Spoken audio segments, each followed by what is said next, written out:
Hello, everyone. This is MMA Interesting Prospects podcast. Today, our guest is undefeated amateur fighter Olivia Hendrickson. Hello, Olivia. How are you? Hi, I'm doing really well. Thank you so much for having me. Thanks for taking the invitation. And in April, you were scheduled to fight in RUF 58, and actually the fight didn't happen. So, if you can tell me what was the reason behind it? Sure. Unfortunately, with MMA fighting, this does happen a lot more often than we would like, but my opponent did back out pretty last minute. We did our best to find a replacement.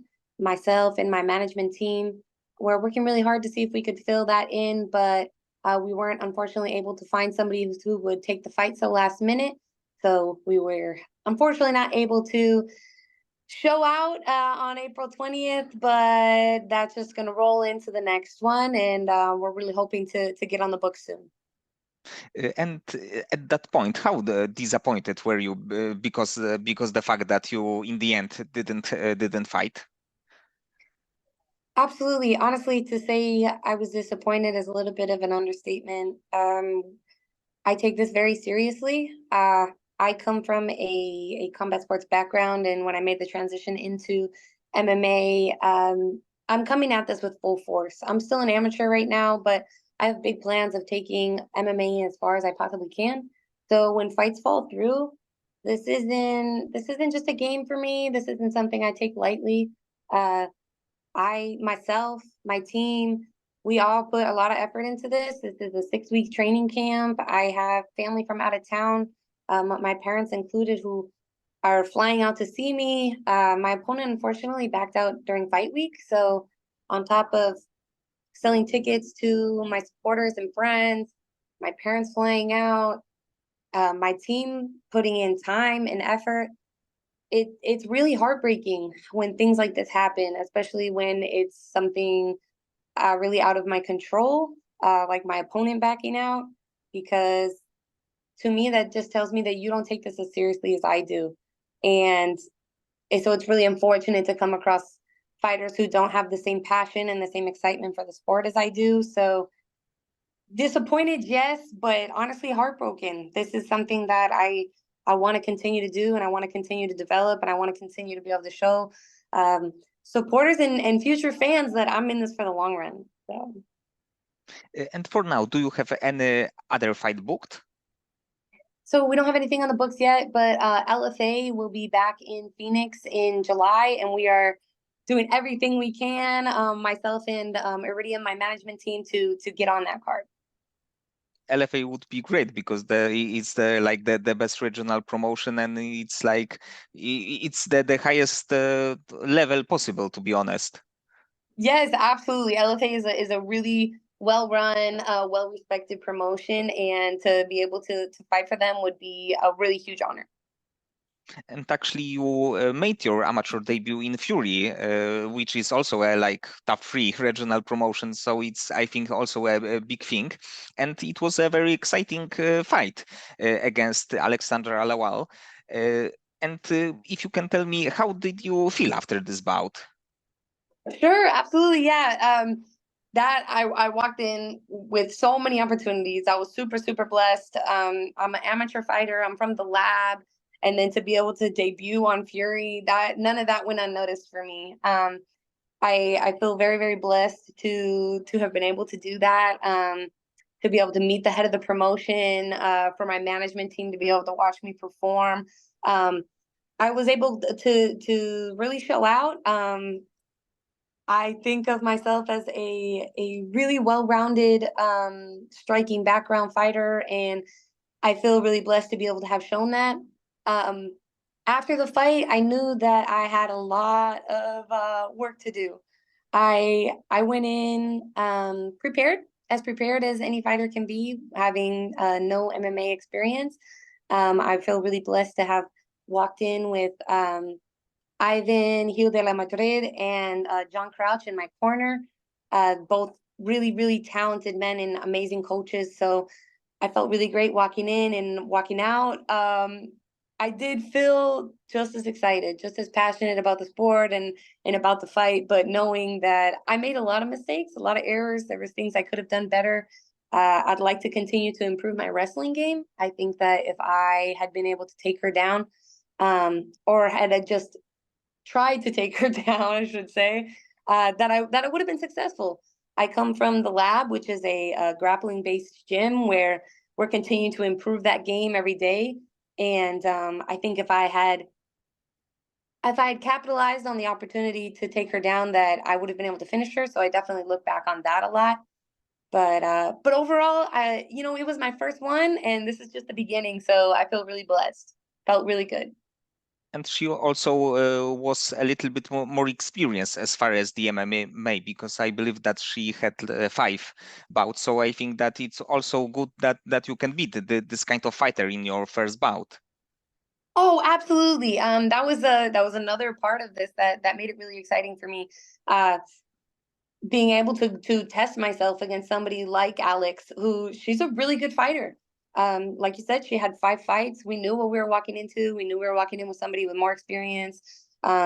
She is a good striker, and I consider myself to be a very good striker. I come from a boxing background, and so I knew that I was really going to have to show out in terms of that. So to be able to get a win against somebody like her, who definitely had a lot more amateur MMA experience than me, was extremely exciting. And did you feel any difference between walking to the ring and walking to the cage? Oh, absolutely. That was a crazy feeling. Um, the cage locks you in, so that was definitely something that I don't want to say it made me nervous, but it was like I had little butterflies. I definitely felt that excitement of that door closes, that lock goes in, and it's definitely a very different feeling. In boxing, you get into the ring and you step into the ring, but you're not as it doesn't feel as locked in. So that was something that was definitely very different. It's also amateur MMA is much closer in style than to pro MMA than amateur boxing is to pro boxing. So picking the walkout song and the cameras and all that is still pretty new for me. Although I took boxing very far into the amateurs, I never went pro, so that whole aspect of cameras and lights and action was a little bit different for me for sure. And of course, before your MMA career, you had quite long amateur boxing career. And what was the reason behind going to train boxing? Oh, great. Yeah. I started boxing because of my dad. I love my dad, and he got me into boxing when I was really, really young. He used to box in high school, in college, and got back into it just to, get in shape and enjoy it. And I had always done sports my whole life. I started initially with basketball, softball, just testing those things out, and I always liked athletics, but those just didn't seem like the right fit for me. So when my dad decided to get back in shape and mess around with boxing again, he was like, "Hey, why don't you try it? Why don't you come with me?" And it kind of all just took off from there. It all started to be, "Oh, I'll just try it out," to, "Hey, I really like this," to, "Okay, let's see how far we can take boxing." And so from age 11 to age 21, I competed, and I have a little over 70 plus amateur boxing fights. So yeah, I mean, honestly, boxing is my one true love. MMA has definitely been an outlet for fighting, and I'm very excited to do it. I'm very passionate about it, to learn all the new martial arts, but boxing will always hit home for me. And what was the biggest dream for you as the boxer when you planned your career? The biggest what? I'm sorry. The biggest dream for you? Oh, the biggest dream. Sure, absolutely. I was going for the Olympics. That was really the thing for me. I had really considered going pro after that, but my biggest goals, my biggest dreams was always the Olympics. Since I was a little kid, I always wanted to be in them. I even was looking into going to the 2016 Olympics, but unfortunately right around that time is when they changed the age division from 17 to 19. So I was 17 years old for the 2016 Olympics. I was just about to make that cutoff, and then AIBA unfortunately upped it so that the age division I was no longer qualified for. So then we were trying to go for the 2020 Olympics, and unfortunately, I lost in the prep trials. But it's still an amazing opportunity, and still was something I look back on with a lot of love. And did you thought about going pro at any point? Absolutely, yes, I did. So when I lost in the prep trials, I really considered it. I was kind of on a path of, well, I had three options. I could either decide to wait for another Olympic cycle, I could go pro, or I could stop boxing entirely. I didn't feel that I was in the right environment to continue to go pro, and I knew that I didn't want to wait around for another Olympic cycle for boxing.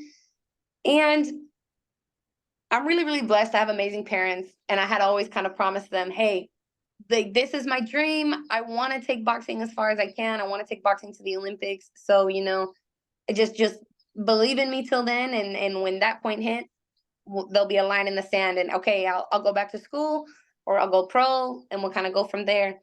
I sort of left boxing with a bad taste in my mouth, and so when I got to that line in the sand, I told my parents, "Hey, you know what? All right, I'll go back to school. I'll leave boxing behind, and I'll just proceed otherwise." So I was in the process of going to chiropractic school when I decided that I was going to leave boxing behind. And I really did. I went out and I did the normal people life thing. I had three jobs. I was putting myself through school, and I hated it. I was sad. I didn't like it. I missed fighting. And one of the people nearest and dearest to my heart, who I boxed with for a really long time, her name's Leslie Hernandez. Keep an eye out for her because she is soon to the UFC. She is one of the star fighters out of the MMA Lab, and she always tried to pull me back in. She was like, "Hey, I see you. I really believe that you're meant for more. You're meant for fighting. Why don't you just come check it out? Why don't you come check it out?" And I told her she was crazy. I told her all the time, I was like, MMA is not for me. That's like, you're going to grab people. What? You're going to let people kick you in the head. I was like, that's crazy. But she was right. Like she always is.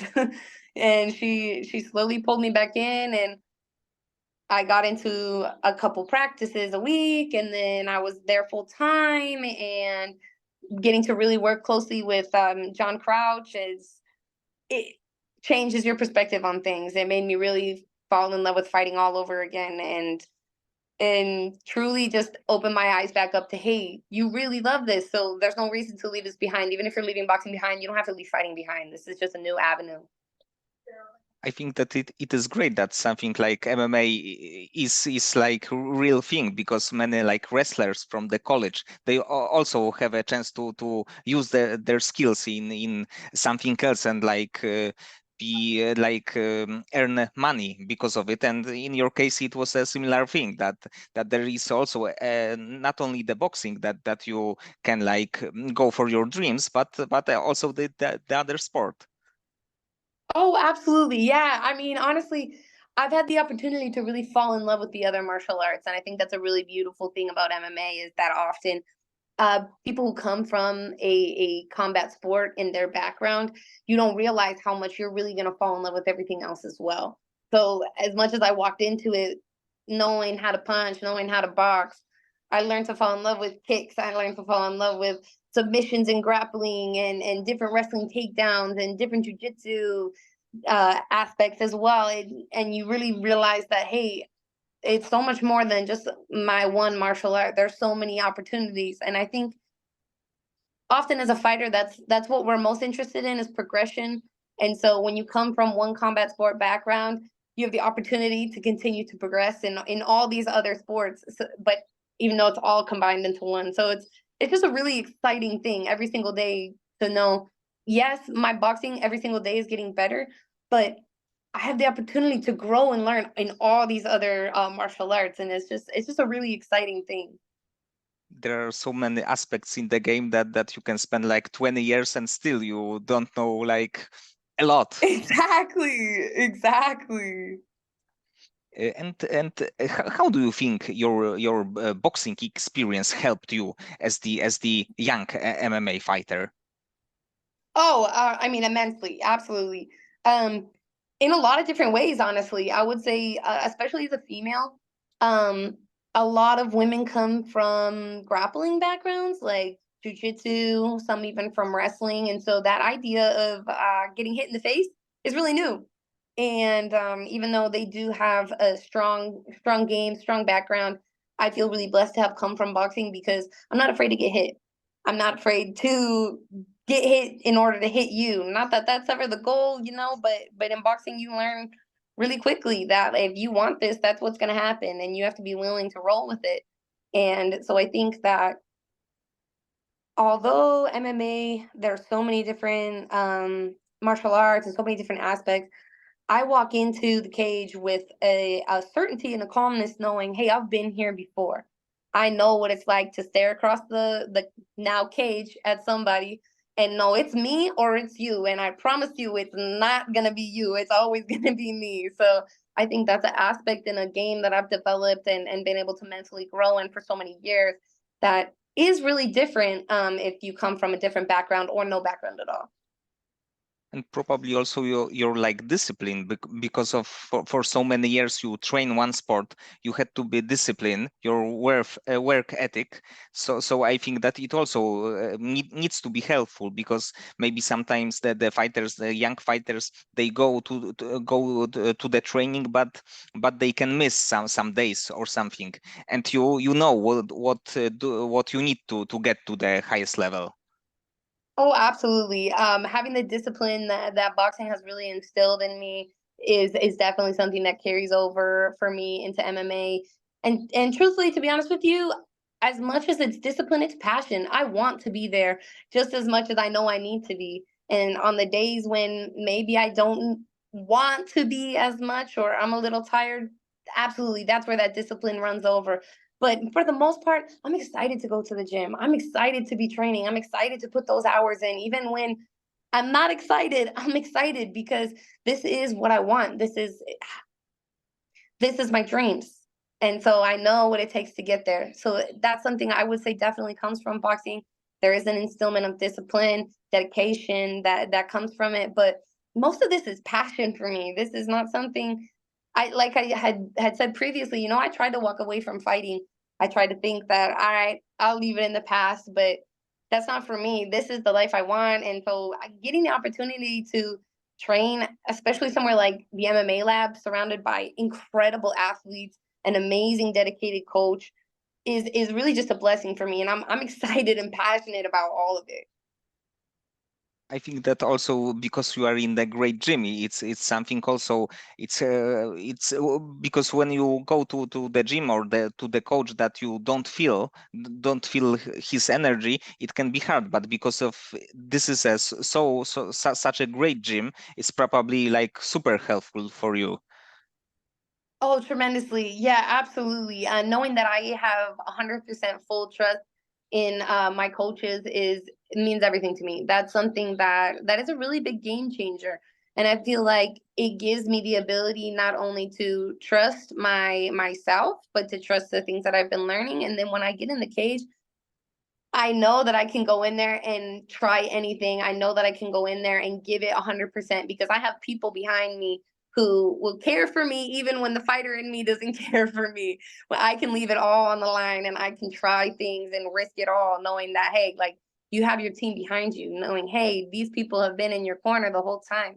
Being able to learn from these people who go past what they're required to do. They don't just show me how to punch, show me how to kick, show me how to submit somebody. They're there when I'm upset after sparring because I didn't like how I did, or I don't understand a wrestling takedown, or I don't understand a submission. These are the same people sitting there explaining it to me inside and outside of the gym. These people really care about me. So yes, I'm blessed to be from a gym that is so with so much high accolades and so many tremendous tremendously successful fighters, but also I just feel so blessed and honored to be a part of a gym who really treats their fighters like family, and really to be able to work with people who want the best for me inside and outside of the cage. And in the beginning, did you have any problem with learning grappling techniques like takedowns or submissions? Oh man, yeah, every day. Um, I love my team. I think I feel really, really blessed to train with the guys and girls that I do. But man, they make fun of me all the time because wrestling is not my strong suit. Grappling is not my strong suit. I promise you, I'll give it 100%, and we're gonna get there. One day, I always laugh and I'll tell them all, "Hey, one day they're gonna think I'm a wrestler. One day they're gonna think I come from grappling background," and they all laugh at me because I do. I struggle, but once I get something, I get it. And so, although it might take me a little bit, and it definitely has. It's been a struggle to uh, to really learn and try to develop in the art of grappling. But I'm getting there for sure, and I can't wait for my next fight because I want to show that. I want to show that I will be a well-rounded athlete. That yes, I do come from boxing, but that I'm gonna be able to wrestle. I can kick. I'm here for the takedowns and the submissions too. That I'm a threat on all aspects, on all fronts. But I believe that also when you see your progress in years, it also needs to be very super cool for you when you know that you can do some technique and now you are very good at it. Oh, for sure. Yeah, absolutely. I mean, I can't even tell you how ugly my takedowns used to be, and now and how far I've come, and to be able to hit these things live, to be able to be sparring with some of the best athletes in the world. I go against Division 1 wrestlers, grown men, and obviously they're working with me. Like let's let's not front at all. They're absolutely working with me, but they're here to help me develop. And so when I can do something and I can hit a takedown and they can be like, "Hey, that was really good. Look at how far you're coming." That's huge for me because I really respect and value their opinions. So when they say things like, "Hey, you're doing better," I take it to heart because I can look back to when I didn't even know what a double leg was, or and I didn't even know how to throw somebody or how to choke somebody out. I didn't know how to do any of these things. So to be able to look back, I started at the MMA Lab at the end of 2021. So looking back from then to now, man, I mean, we're really at a steep incline for sure. And when you are thinking about your future in next few years, do you plan to go to the UFC in 3 or 4 years? Is it a main goal for you?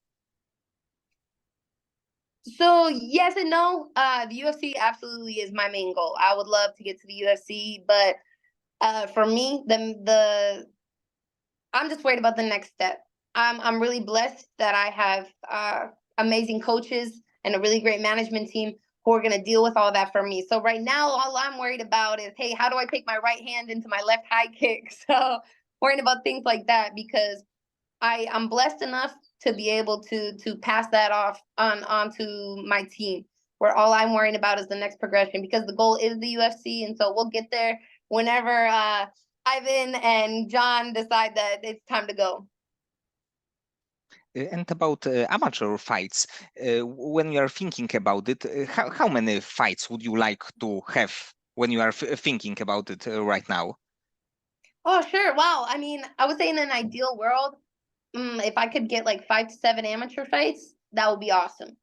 Uh, but again, I'm gonna trust my team on that one because if they tell me, hey, we do 2 more, we're ready to go pro, great. Unfortunately, with the amateur MMA game, especially with females, it's not that easy to get fights. You don't always get the opportunities. Unfortunately, like my last one, even when you do all the right things and you put all the time and the effort in, last minute girls can pull out. And so I don't want to ride on a certain number saying, I have to hit this to then decide to go pro. I just trust my team. So whenever Ivan and John talk and they're like, hey, you know what? Let's make the transition. Let's go. Then I'm all for it because for me, it's just about the next fight, the next fight, the next fight. Whether that means I have, like I said, 5 to 7 amateur fights or we go pro after 2, whatever that means. Because again, I'm blessed enough to be able to rely on my team to make that call for me.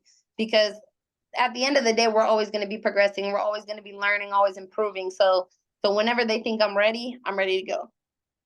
And of course, you have the boxing experience, so it's not that you are 1-0.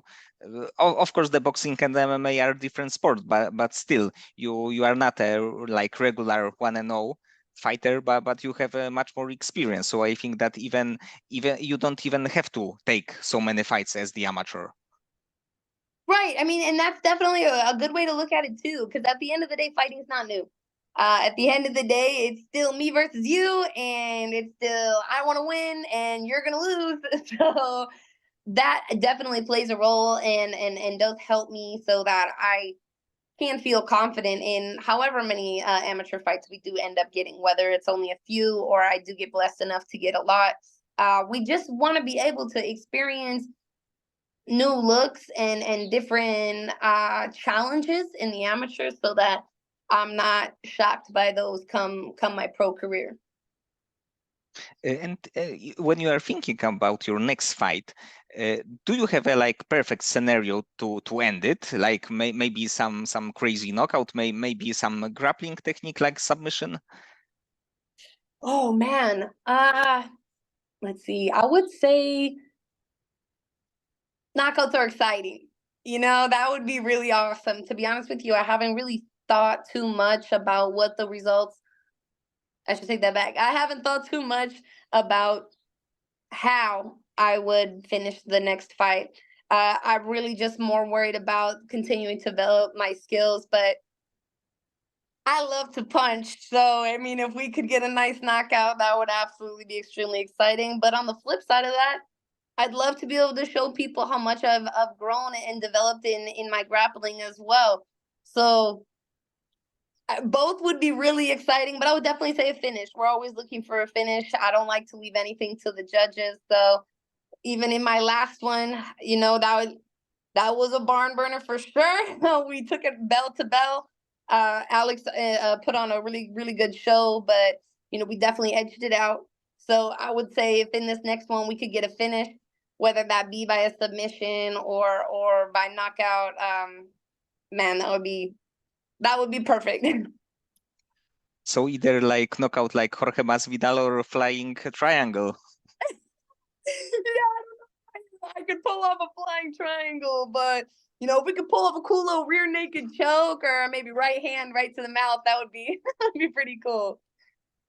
And which glove do you prefer? MMA glove or boxing gloves? Oh man, it's very different. I would probably say a boxing glove, to be honest with you. As much as it feels pretty cool to have those little gloves on and put some knuckles on somebody.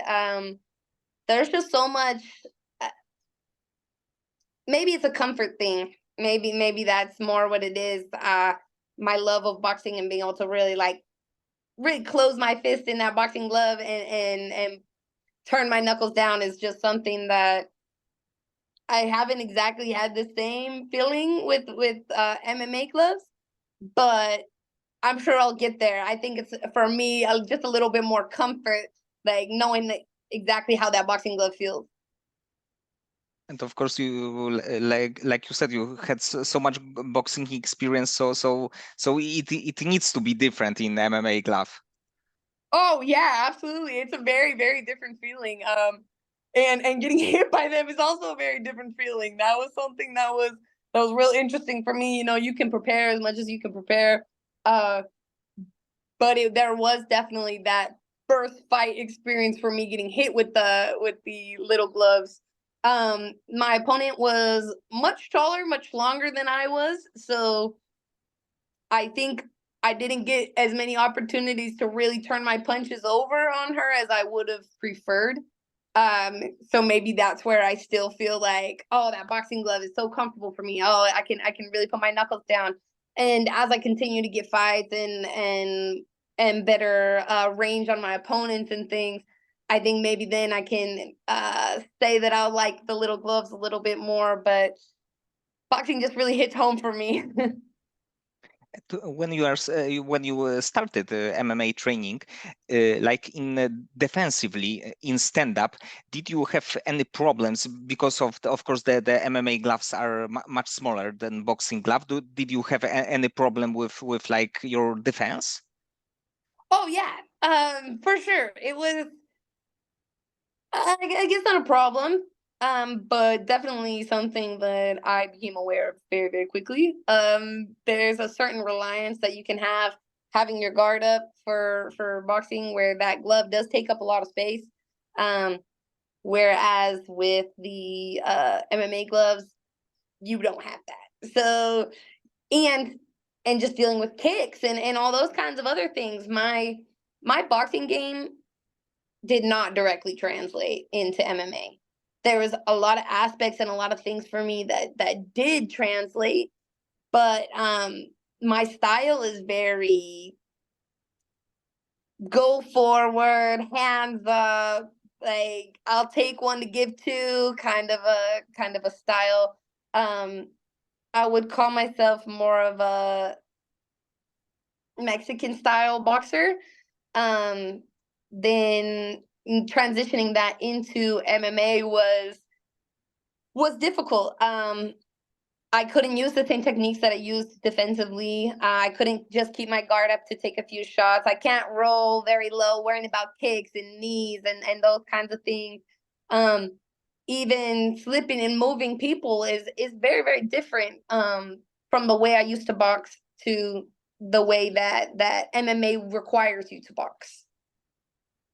Olivia, so many thanks for the conversation. I hope that we can see you in this year a few more times, and you will make your LFA debut soon.